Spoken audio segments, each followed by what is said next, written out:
Breaking news చూస్తున్నాం. Greater విశాఖలో politics heat ఎక్కుతున్నాయి. Mayor పీఠంపై గురిపెట్టిన కూటమి అవిశ్వాస తీర్మానం ఇచ్చింది. అవిశ్వాస తీర్మానంతో అలర్ట్ అయిన వైసీపీ క్యాంప్ పాలిటిక్స్ కు తెరలేపింది. వైసీపీ మాజీ ఎమ్మెల్యే కన్నబాబు వైసీపీ కార్పొరేటర్లతో మంత్రాలు జరిపారు. ఇవాళ వైసీపీ కార్పొరేటర్లను ఊటీ తరలించాలని నిర్ణయించారు. అవిశ్వాసం వీగిపోయి మేయర్ పీఠాన్ని తన ఖాతాలోనే ఉంచుకోవాలని వైసీపీ చూస్తుంది. అయితే ఇప్పటికే పలువురు వైసీపీ కార్పొరేటర్లు కూటమికి మద్దతు పలికారు. అటు మాజీ మంత్రి అవంతి శ్రీనివాస్ కూతురు ప్రియదర్శిని సైతం వైసీపీకి దూరంగా ఉంటున్నారు. వచ్చే వారం రోజుల్లో మేయర్ పీఠాన్ని కైవసం చేసుకునేలా కూటమి సర్కార్ ప్లాన్ చేస్తుంది.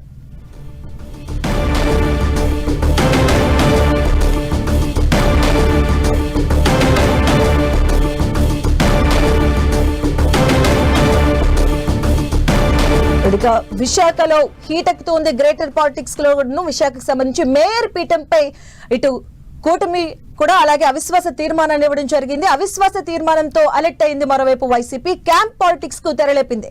ఇక వైసీపీ మాజీ ఎమ్మెల్యే కన్నబాబు వైసీపీ కార్పొరేటర్లతో మంత్రాలు జరిపినట్టుగా తెలుస్తుంది. ఇవాళ మొత్తం వైసీపీ కార్పొరేటర్లు అందరినీ కూడా ఊటీ తరలించాలని నిర్ణయించినట్టుగా తెలుస్తుంది. ఈ నేపథ్యంలో అటువైపు కూటమి ప్రభుత్వం కూడా తగ్గట్లేదు. అవిశ్వాసం వీగిపోయి మేయర్ పీఠాన్ని తమ ఖాతాలను ఉంచుకోవాలని వైసీపీ భావిస్తుంది. ఇదే అంశానికి సంబంధించిన పూర్తి అప్డేట్స్ మా కరెస్పాండెంట్ విక్రమ్ అందిస్తారు. విక్రమ్, గ్రేటర్ విశాఖ కార్పొరేషన్ మీద కూటమి ప్రభుత్వం కన్నేసింది. ఈ నేపథ్యంలోనే ఈ కూటమి మేయర్ పీఠాన్ని ఎలాగైనా సరే కైసం తీసుకోవడానికి గత కొద్ది రోజుల్లో కూడా ఈ ఎత్తుకు పైఎత్తులు వేస్తూ వ్యూహాలు రచిస్తూ ఉన్నారు.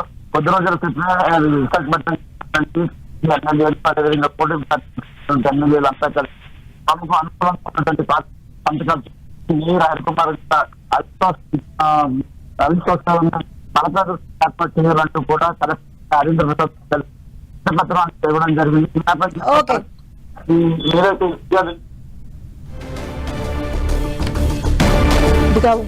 గ్రేటర్ విశాఖలో పాలిటిక్స్ చూస్తున్న వైసీపీ కార్పొరేటర్లతో మాజీ మంత్రి కన్నబాబు మంత్రాలు జరుపుతూ ఉన్నారు.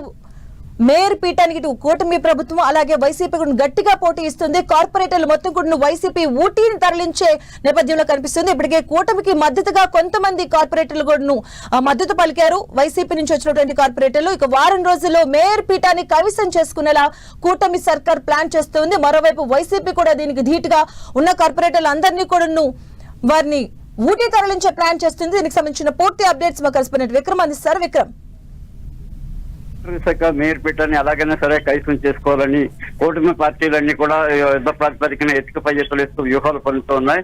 ఏదైతే మేయర్ హరికుమార్ మీద అవిశ్వాసం పెట్టాలంటూ కొద్ది రోజుల క్రితమే కలెక్టర్ హరీంద్ర ప్రసాద్ ని కలిసి కూటమి పార్టీలకు చెందిన ఎమ్మెల్యేలు ఒక వినతి పత్రాన్ని ఇవ్వడం జరిగింది. ఇందులో తమకు అనుకూలంగా పలువురు కార్పొరేటర్లు ఉన్నారు.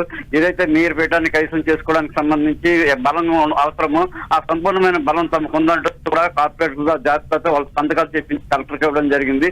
దీన్ని పరిశీలించిన కలెక్టర్ 2-3 రోజుల్లోనే కౌన్సిల్ ఏర్పాటు చేసి బల ప్రదర్శనకు ఏర్పాట్లు చేస్తున్నారు. ఈ నేపథ్యంలో ఏవైతే ఈ కూటమి పార్టీలు అటు వైసీపీ కూడా పూర్తి స్థాయిలో అప్రమత్తమయ్యాయి. మేయర్ పీఠాన్ని ఎలాగైనా పరిరక్షించుకోవాలని వైసీపీ ఎప్పుడు వేస్తుంది. ఏదైతే ఆ పార్టీకి చెందినటువంటి రీజనల్ కోఆర్డినేటర్ ఉన్న కన్నబాబు విశాఖపట్నానికి చేరుకొని ఆయన కూటమి పార్టీ నాయకులు అదేవిధంగా కార్పొరేటర్ వర్క్ సమావేశం ఎలాగైనా సరే మేయర్ పీఠాన్ని వదులుకోవడానికి లేదు, పరిరక్షించుకోవాలి, దీన్ని తీసుకోవాలని ఆయన పిలుపునివ్వడం జరిగింది. దాంతో పాటు కూడా కార్పొరేటర్ని తమ గుప్పిట్లో ఉంచుకునేందుకు సంబంధించి వ్యవహారాన్ని కూడా పార్టీ నేతలు ప్రలోభాలకు గురి చేసి లోబట్టుకునే అవకాశం ఉన్న నేపథ్యం పూర్తి స్థాయిలో నేతలంతా కూడా అప్రమత్తమయ్యారు. అయితే కార్పొరేటర్లు ఉన్నారో తప్ప వారందరినీ కూడా ఊటీకి తరలించి అక్కడ క్యాంప్ రాజకీయాలు నిర్వహించడానికి సంబంధించి వైసీపీ ఒక నిర్ణయానికి వచ్చినట్టు జరిగింది. ఈ రోజు సాయంత్రం కొన్ని బ్యాచ్లు వైసీపీకి సంబంధించి 35 మంది కార్పొరేటర్లు ప్రస్తుతం అందుబాటులో ఉన్నారు. వాళ్ళందరినీ కూడా 3 బ్యాచ్ ప్రవేశించి ఎయిర్పోర్ట్ వెళ్ళి అక్కడి నుంచి ఊటీకి తరలించాలని చెప్పి నిర్ణయించినట్టు ప్రచారం జరుగుతుంది. మరోవైపు కూటమి పార్టీకి చెందినటువంటి కార్పొరేటర్ల పార్టీ పరిరక్షించుకోవడానికి సంబంధించి కూడా పార్టీకి చెందిన ఎమ్మెల్యేలు అదేవిధంగా ఉన్నటువంటి భరత్ వీళ్ళంతా కూడా ఒక వ్యూహాత్మకంగా కూడా వాళ్ళందరికీ తమ గుప్పిలో ఉంచుకొని తమకు అనుకూలంగా ఓటు చేసుకునేందుకు ఎత్తులు వేశారు. కూటమి పార్టీకి సంబంధించి 73 మంది కార్పొరేటర్ల బలం ఉన్నట్టు చెప్తున్నారు. Okay, thank you Vikram.